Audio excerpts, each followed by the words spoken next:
What's up, YouTube? Wanted to put this video out. This one here is going to be my big testimony, the one that I wanted to share, the one that I want my subscribers to see. Like I said, for me to be effective, I have to be effective, which means everything that I've been able to come through, go through, overcome, I want to share so somebody else can understand. You too can have the strength, if you believe in the man upstairs and believe in yourself, to get through it. And I want to share my story. I'm not going to say share my pain, because honestly it wasn't a pain. Everything I've gone through was a strengthening conditioning process for me to be where I'm at mentally, physically, and spiritually. So just understand where I'm coming from, hear the testimony. This is how it all got started. This is why Mystical Harder even exists. This is why the fire doesn't turn down. If anything, it turns up on a regular basis.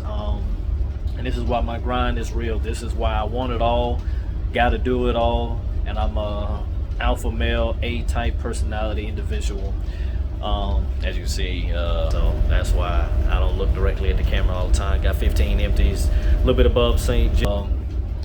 Missouri finna come up on heading to the Illinois River. I think we're going to Joliet, Illinois, or Havana, whichever one, I'm not sure, depending on the orders. But anyway, this is gonna be the testimony. So kick back, really sit and tune in and understand what I'm saying. Appreciate all the 178 subscribers I've had, that I have now. I remember when I was at 43, so I'm appreciating the growth. I want everybody to, really tap into what I be saying, because I want to share everything that I've gone through to help me get to where I'm at, to let people know you can do it. If you want it, it's out here to get, but it's gonna cost you. But if you pay that price, you're gonna get your reward that you're looking for.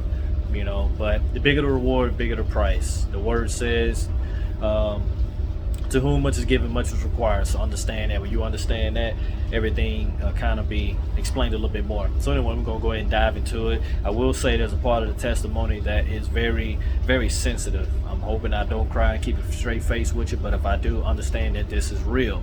This is not me playing. This is not me, faking it. This is real, and this is authentic. So anyway,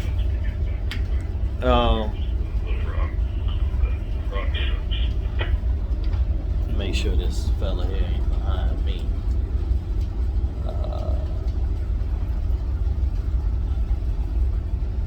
Can't tell. But anyway, here we go. You forgive me for that. Like I said, I'm working, driving a boat. October 25th, 2011. This is when I first started my career on the river, working as a merchant mariner. First time. Wasn't in the wheelhouse, I was just a deckhand.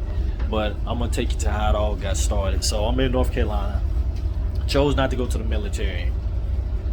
I didn't do what I was supposed to do in school to succeed, to be able to even get a letter from anybody. Family didn't have the money to send me to college. So with no money, and you're not even smart enough, or you didn't apply yourself, well, I'm not gonna say smart enough. I'm gonna say I didn't apply myself enough, because I could do my work, but I was too busy macking and playing, and I paid for it, So anyway, I was staying with my aunt, so she comes home because it was somebody else. Now pay attention to every story, because everything you're gonna learn something from. Somebody she knew at work, her nephew, he forfeited his opportunity. And that's where my favorite bishop, his word comes in. Opposition creates opportunity. So because my aunt friend, her nephew didn't want the opportunity, I ended up getting the opportunity. So anyway, she comes home and she's like, look, you're not going to the military. Obviously college is not in your future. You got to do something. At the time I was working at Bojangles. It's a place at home where fried chicken, fries, it's about like KFC, so put it that way. So I'm working there, and I'm wanting to work at Little Caesars, like I have two jobs, at this point, just trying to be productive, trying to have something going to what I had. And Little Caesars didn't end up hiring me. I just ended up doing Bojangles. So mine came home, told me about the Job Corps deal. So I'm calling these people every day, trying to get on the list to be next to go. And this is where all this process ended up happening, teaching me how to grind, teaching me how to go after what I want. So anyway, I'm calling the lady. She's like, look, we don't have anything for you, spots open. I'll call you if something available. But see, at that point, I only had the Bojangles. I know my wife hates me talking about this, but unfortunately, babe, this person was a part of that journey, so I have to talk about it. So anyway, I was dating a woman at the time, and she went off to college. So in my mind, she's off to college, and you're working at Bojangles. You don't have much going on. This is not it. You know, you played through school, you thought you was the man. This is not being the man. And I ain't gonna lie to you, I was afraid that she was going to find better in college. So, and honestly, my aunt put some fire up under my ass. She come home one night and she's like, how long you think that girl gonna stick around, and she in college and she around people that's applying themselves and doing this, and you working at Bojangles? You gonna fool around and that girl gonna leave you? Now, it hurt me more than it helped me. It crippled me mentally more than it helped me. But the way I was raised, I learned how to bounce back. I said, like hell. You know, so I got on the phone with the lady at the Job Corps Center. They said she didn't have a room, and I called her every day, quite a few times a day. When I got off work, I called. Before I went to work, I called. And I called so much, I filled up her inbox to where she called me back and said, young man, I've already got your messages, but considering that you have filled my mailbox up, I believe that you have blocked everybody else that could come, so you come on in. So I believe she said, because you aggravating, bring your ass on in so you can stop calling my phone and I can have peace. But at that point, I was desperate. I was hungry. And because what my aunt said put fire up under me, and that taught me, go after what you want, leave no room for error, and you need to be able to, you need to become water. If you notice, nothing blocks water. Even if it blocks the mass majority, this water can trickle through. It's gonna find a way through. And my grandma always told my mom that I need you to be like water. Always find your way through. Never take no for an answer. So that's why I called her ass every day. You finna give me a yes, one way or another. So anyway, going to Job Corps. Got introduced to this industry right here, which is towboat out here on the river. Speed the story up. I got done with the program. For whatever reason, it was high water season. I didn't get a job right away. So I come back home pretty much empty-handed. You know, I was depressed. You know, everybody I know moving. They got college degrees, or they still in college. They doing things. They're productive. I end up getting off of Facebook because I'm not going to lie to you. I got depressed. You know, I seen everybody moving and I'm sitting still. I knew that there was better for me, but at the time, better wasn't happening. So anyway, I end up... I filled out an application for a company called Marquette Transportation, one of the leading companies out here, and I filled out an application with them. And next thing you know, I ended up getting a call. But before I get to that, I moved to Atlanta with my mom, and at that point, we had some turmoil going on. Not really the best relationship, but I had to get away from where I was, because it was like a fishbowl, crab in a barrel place. And this is what I want you to understand. If you want to go far in life, if you want to fly high and spread your wings, you can't be around pigeons. You can't be around people that's got their wings clipped, because they're going to make sure you don't go far, and you're not going to go far because that's who you're around. So I had to get away from that. And my grandma told me, you are a fish that has outgrown the fish bowl, so you got to go out to the lake so you can grow. And I didn't realize this till I looked at the Discovery Channel. A fish can grow as big as its environment is. So you can grow in an environment that allows you to grow. You can grow in an environment that promotes you to grow. But if you're in an environment that holds you back, no, you don't need to do that. You don't need to go that far. You're not going to grow. Get away from it and go far. So like I said, pay attention to every step of the video, because I'm going to break everything down on why I have this fire, and why Mr. Go Harder exists, and why I'm able to do what I do now. So anyway, I ended up going down to Atlanta. You know, I applied to work at the airport. At the time, my mom's working at the airport. She tried to put in a word for me. Nothing worked. I called my grandma. I'm like, Grandma, I can't even get on with the damn airport. She said, you aiming too low. God got better for you. I said, God got better for me. I said, Granny, I'm broke. You talking about aiming too low? I ain't got the damn bow and arrow in my hand. She said, no, God got something better for you. So I'm hearing it, but I'm not feeling it. I'm like, Granny, I hear you, but I'm broke, you know. So anyway, I filled out an application with Marquette. I ended up getting a phone call probably about a couple months later, and this guy right here, I greatly appreciate you. There's two people in this video. I want to highlight them very, very, very well. His name is Lance Wrinkle. I'm gonna say it again. It's Lance Wrinkle. And he called me and said, "This is Anthony Troll." I said, "Yes, sir." He said, "This is Lance Wrinkle with Marquette. I want to see if I can get you in for an interview." And I remind you, I'm coming from Bojangles. I'm coming from Job Corps, not getting a job right off the bat. I'm moving down to Atlanta. Can't even get on with the airport to push people around in a damn wheelchair. I can't even pass out peanuts. I can't even get hired. But see, God had better for me, but I didn't realize it, so he closed all those doors. So anyway, He ended up talking to me, and for whatever reason, I heard everything he said. I was so happy and so giddy, where when he told me the damn date and time that I need to be in Paducah, Kentucky from Atlanta, Georgia, my hand went numb. One hand holding the phone, the other hand went numb. I can't even write the damn information down because I'm so geeked up that, damn, the time is finally turning. The doors is finally opening. But at that time, when you broke, your memory spot on when the money finna come. So I was able to remember it, thank God. So I'm on the phone, I'm like, thank you God for opening this door. But then I remember, you broke, you ain't got no money, you know. So I'm like, damn. So I ended up calling a family member that said, if you ever need me, I got you, call me. So I'm like, cool. So I called her, and she's like, yeah, I got you, how much you need? And I told her, and next thing you know, she ended up calling me back. She said, you know what, I didn't talk to my husband, I didn't consult with him, so I'm not gonna be able to give you all that. I'm gonna give you half. It turned out I didn't even get that half. But see, there's no problem with that. God blocked that door for a reason. See, that's called strengthening and conditioning. If he just paved the way all the way through, my faith wouldn't have been built. So that door got closed. My mom didn't have the money to send me. So with the way Job Corps works, after you get out of the program, they stay contacted with you for 6 months to help you get a job if you don't get a job straight out of the program. I've already exceeded that time past Job Corps, so they can no longer help me, but I called anyway because I needed help. I needed this. This was an opportunity for me to get, and I needed this. So I called the lady. She said, sir, you've been out of the program for a while, so unfortunately we're not going to be able to give you this money. I said, look, ma'am, I said, these people have called me and I have a job offer. I said, I know it's past my 6 months, but I have an offer and I don't have a way to get there. But this is my opportunity if I'm going to make it. If I'm going to be somebody in life, this is my opportunity. This is all I got. And she said something that stuck with me. A man of faith, a man that's been raised in the word. She said something that she didn't have to say. This is how I knew God was working in my favor. She said, we're going to touch and agree and pray that God's going to make a way. She didn't have to say that. She could have said, hey, look, ain't shit we can do for you. I'm sorry. Click, and hung up the phone. You know, but she didn't. So I forgot her name, but whoever you are, I thank you. I truly thank you. So anyway, I was able to, she was able to approve me getting the money. They got me a bus ticket. They got me a bus ticket from Atlanta, Georgia to get to Paducah. So when I got my bus ticket, I get down there, I'm all happy. I'm like, man, okay, I'm finna make it happen. I got the clothes I got on my body, and I got a couple things in the book bag, and that's all I got. So anyway, because I'm thinking it's just an interview. I'm not worried about nothing else. I haven't thought about how I'm gonna eat, anything else. All I know is I got an opportunity. That's step one. And I got an opportunity to get there. That's step two. God gonna figure out the rest. I'm just moving in faith, and that's why he say move by faith, not by sight. Because honestly, if I move by sight, I'd have been calculating. Okay, well, if you get there, how you gonna eat? You ain't got no money.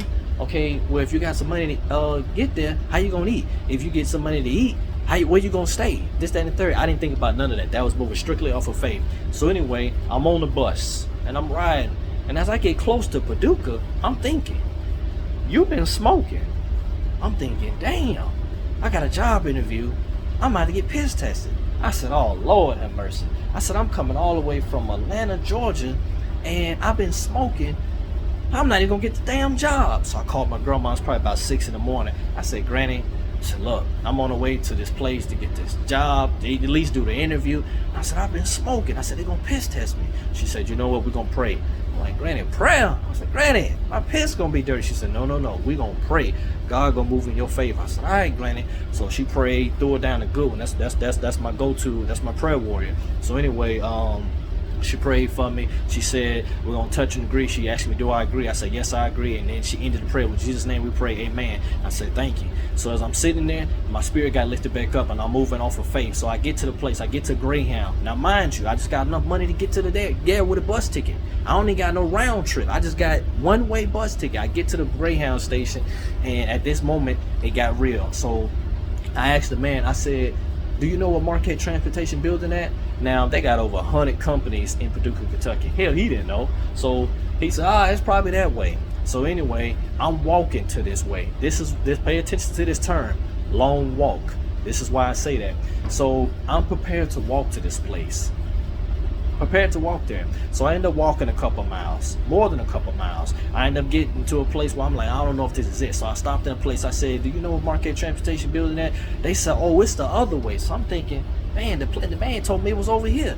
So I ended up walking back the other way, and I ended up finding out when I walked to the place, that was a place called Ingram, not Marquette. So I'm at the point where I'm like, man, you know, I'm finna be late. You know, I need to get to this place for this damn interview. So I go into the gas station. I'm like, look, do anybody know where this place called Marquette Transportation is? Because this is my first time at Paducah. I don't know nothing about this. And they was like, oh, well, it's this way. You know, are you walking? I said, unfortunately, yes. And there was a guy in there. He was like, you know what? I'm going that direction. I'll drop you off. My spirit lifted up. I'm like, man, thank you. And he ended up getting me in the car. We ended up going to a destination. It's another company. It's not even Marquette. And we went to play. They said, no, it's over here. And he was like, look, I got lumber on the back. It's starting to rain. I'm not going that direction. So unfortunately, I'm going to have to drop you off back where you at. And I'm thinking, God, what the hell going on? I done stepped out on faith to get here. I done stepped out on faith to get on the damn bus. I done stepped out on faith. What's going on? I wasn't understanding it. But this is where he was building my faith. This is where it was like a up, down, up, down, up, down. But he was building me the whole time. So keep paying attention. So anyway, I'm praying. I'm like, God, I done got all this way. Like, you gonna do me like this? What's going on? You know? So anyway, I was forced to call the guy. I said, look, man, the guy that was interviewing me.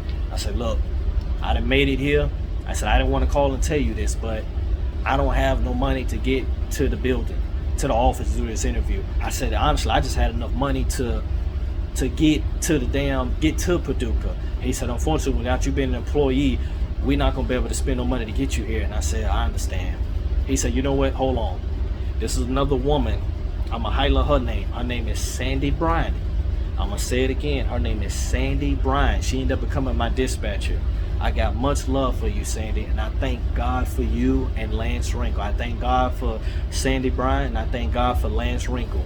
So anyway, he called me back. He said, you know what, Miss Sandy, just to prove that we have a crew van that's en route that just dropped off other crew members to go to the boat. They can pick you up along the way. I said, oh, thank you, Jesus. So I end up getting in a crew van. I get to the office. And when I get to the office, he sit down with me and I talk to him. My spirits are back up because I'm like, okay, I got a bus ticket to get here. I got through that little turmoil spot when I got getting ready to walk here, and I got in the crew van, got to the office, everything good. And we sat down with the interview, everything was good. He said, you know what? I'm not going to hire you based off your perseverance. Oh, no. Let me correct that. He said, I'm not going to hire you based off of your skills and what you know about the job. He said, I'm going to hire you based off your perseverance to get here. He said, because the direction that you was walking and the distance that you were willing to walk, you would have never made it here. You would have never made it. He said, but because you wanted it that bad, you were willing to walk for it. He said, I'm going to hire you. That's the part where it made me cry, but thank God that I was able to keep my composure, because I really just want to say the video without all that, but that's the moment that normally gets me. But anyway, so I pretty much, he said, you got the job. He said, we're going to do an orientation tomorrow. If you can stick around, we're going to put you on a boat on Monday. So I think it's like, I want to say it's a Friday. So reality kicks in. I ain't had no money to get here. Now you tell me I got to stay over the weekend and wait till Monday? So now my spirits drop back low again. So I'm thinking, man, come on. And I'm like, you know, he's like, you got to go get your physical, and all that done. And I said, look, man, you had to come pick me up. Like, I don't have no money. He said, well, look, man, we can't extend no further. We already got you to the interview. He said, you're going to have to figure this out. So I'm like, okay. But when I left outside, I'm like, fuck. As again, I'm like, God, what's going on? I said, what is with this? This up, down, spirits get up, then I get let back down, this, that, and third. See, there was the strengthening and conditioning process where it was building my faith. Do you trust me? Are you going to keep pushing? Or are you just going to trust me when I just give you stuff? Are you just going to trust me when it's just handed to you? So this is why my faith is where it's at. So anyway, I go outside, and I ain't gonna lie to you, I was depressed. I was crunched at this moment because I'm like, come on, I don't have time for this. So I ended up calling my aunt. For whatever reason, me and her weren't on the best terms at the moment, and I had to call her because I knew, not anybody else, she would do it. But I didn't want to call her because I was hot-headed, being prideful, didn't want to call her, but I knew she would come through for me. I love you for it, and I thank you for coming through. So anyway, I called her. I said, look, Auntie, I'm out here in Paducah, Kentucky. I got this opportunity, this, that, and the third, but I said, I ain't got no money. She said, there you go again. not thinking about things all the way through, and now you all the way out there, can't nobody help. I'm like, look, Conte, I'm not trying to hear all that. Can you help me? She said, I'm gonna help you, boy, but you better think better. So anyway, she ended up wiring me some money at a Western Union. So I called a cab. I said, look, I need to go to the clinic to take my physical and DOT test. And I said, I don't have the money on me. But I said, if you drive me to this Western Union, I got your money. He said, all right, I'm going to need my money. I said, I got you. He got me to the Western Union. I did my physical. Now, mind you, I done told you, I've been smoking. So I get ready to do the piss test. And the lady's looking at it. She's like, I don't know. I don't know who that doctor was, but I thank God for you too. I guess he was busy. He didn't have time to look at it. She said, hey, such and such, what do you think about this? I guess he was looking at the clipboard. He said, it's good. And that was it of that. I said, Lord, thank you. Because if she was looking at it like it was skeptical, baby, it was skeptical. But whoever that doctor was, I thank you too. All this was a part of my process. All this is a part of building my faith, of him showing me I got you, him showing me that no weapon formed against you shall prosper, that him showing me that if ye abide in me and abide in my word, ye shall ask what you will, which means, God, I need you. And I need you to open these doors for me. I may have messed up in the past. I haven't done everything right. But if you open these doors, I'm going to be your #1 soldier. So anyway, I get past that. You know, I passed the physical. My aunt gave me enough money where I could pay the cab. And she gave me enough money where I can get a hotel. Now, mind you, I got to stay for the whole weekend. I didn't want to call her again. So I had just enough money for the, to get to the orientation, the hotel. I mean, not the orientation, just enough money to get to the clinic and then get a hotel for the night, get something to eat. So I had to get back to the orientation. So with spending that money to get to the hotel, the clinic, and then going back to the office, paying that cab driver and eating, I was broke again. So I get to the orientation. They like, all right, everybody's hired, including me. Y'all just got to stick around to Monday. Now, everybody else, they stay in Kentucky. I don't. I stay in Atlanta. And they said, we're going to get you on the boat Monday. And I'm thinking, damn, here we go again. Spears get brought up, back down again. I ain't got no damn money. I done told y'all this. But see, at this point, this is not their problem. You know, they already gave me the damn job. I said, you know what? Whatever I got to do. I thank God for me watching that movie Pursuit of Happiness, because it taught me whatever you got to do, you do it to get where you need to go. So at that moment, if I needed to sleep outside, I was prepared. If I needed to sleep on the bench, I was mentally prepared because I already had the job. I just had to wait till Monday. It's Friday. No. At this point, it's Saturday. No, I'll take it back. Forgive me. It's Friday afternoon. All I got to do is wait till Monday. You know, my day is a little mixed up, so you got to forgive me. But this is like 10 years ago. But the story is real. Either way, I know I had to wait till Monday. So I end up sitting outside. And this is where it got real. You know, I never done this in my life. Never done this. I sat on the side of the building because I was hoping somebody was going to come out that door. Unfortunately, I'm going to be real with you. I was going to play the pity game. Look, I'm from here. I just come out here to get a job. I don't have no money. Do you not know? Nobody came out that side. It ended up becoming dark time. So I'm thinking, damn, it's getting cold. I'm out here in the boonies. I don't know where the hell I'm at. I don't know anybody. This ain't looking good. And I'm like, come on, God. Like, I done got all the way here. Got past the piss test. Got the job. What is this? What's going on? But all this is a part of building my faith. Do you still trust me? Are you going to still push it? You know, are you going to be able to still keep pushing? I kept pushing because I said I can't go back home empty-handed. So anyway, I did what I thought was best. It was crazy, but I did it. I called the police and I lied. I said, I'm locked out of my car. Could you come help me? So I ain't had no damn car. They come. Obviously, they see it's not a car. I ended up telling them, I said, look, I don't have a car. I said, to be honest with you, I needed somebody to come out here to see if they could take me to the nearest hotel, help me out this, that, and the third. But before I called them, I called my mom. I said, look, I done got the job and everything, but I'm stuck. I ain't got no money. So pay attention to this. So she on the phone, oh, my baby, he out there in the boonies. I can't help him, this, that, and the third. The way my mind said, think, 2 negatives go nowhere. I'm already in 1 negative situation. Not to say that she was negative, but because of how her overly exposing her emotions, that wasn't helping me think. I said, I gotta think. 2 negatives go nowhere. So unfortunately, forgive me, but I hung up the phone on her because I said, I gotta think. I gotta think of my next move. What am I going to do? You know. So anyway, that's when I called the police. They come out there.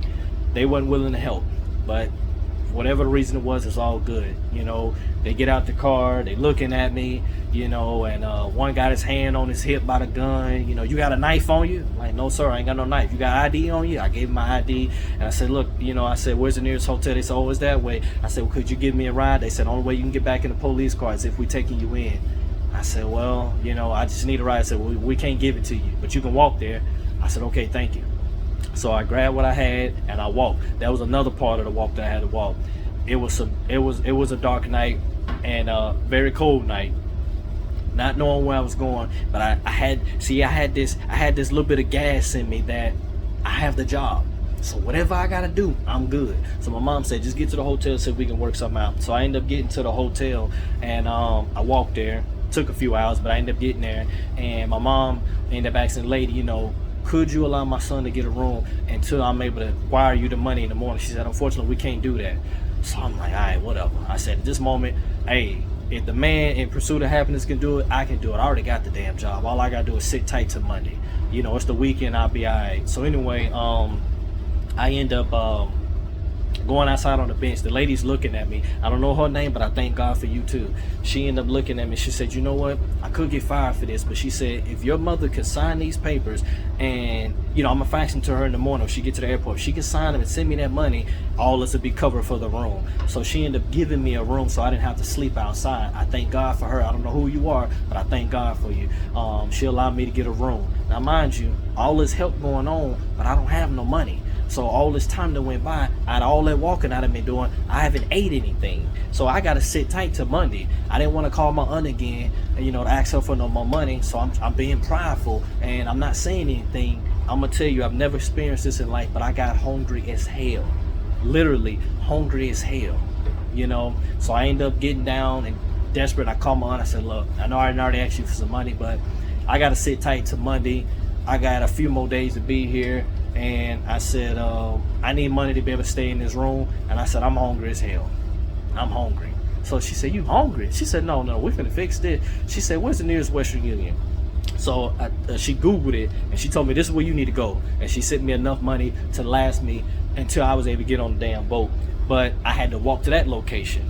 So she ended up ordering me a pizza. I went to go pick that up. But because I went so long without eating, my body was almost rejecting it. So I had to take small bites to build up an appetite. I didn't even know this even existed. I didn't know shit like this even existed. But I went through it, so I know now. So I had to take small bites to build up an appetite to be able to eat like I normally would eat.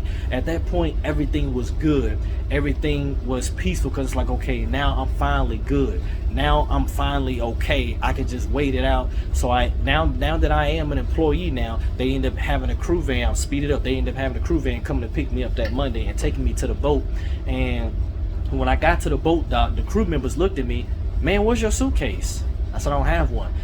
They said, a book bag and what you got on that? That's all you got?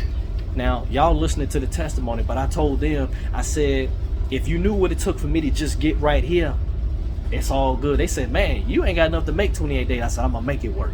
Because I said, if you knew what it took just to get right here, I'm gonna make it work. Now, granted, I had 3 outfits. Now, for 30 days, I had to wash clothes every day because I didn't have no clothes. Now, this is in a time frame where it was cold as hell. And I don't know nothing about wearing no coverall bibs. I ain't never had an outside job. But this is God working again. Everybody that was on that boat had previously just got fired for getting for failing a drug test. Something technically I was supposed to fail for, but God made sure that I got through. So anyway, get through that drug test or whatever, and they failed it.